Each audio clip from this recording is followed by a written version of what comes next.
Should BPD sufferers avoid dating? Starting off, I'm a 32-year-old who had a tough time.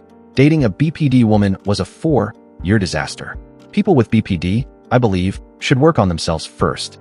BPD can be a tool for manipulation. My ex was adept at using her vulnerability.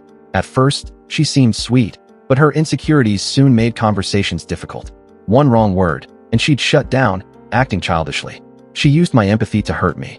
Suicide threats were her means of control. When I couldn't fix her fast, she turned to married men. BPD relationships are often emotional sinkholes. They take until you're drained. If you're empathetic, stay clear.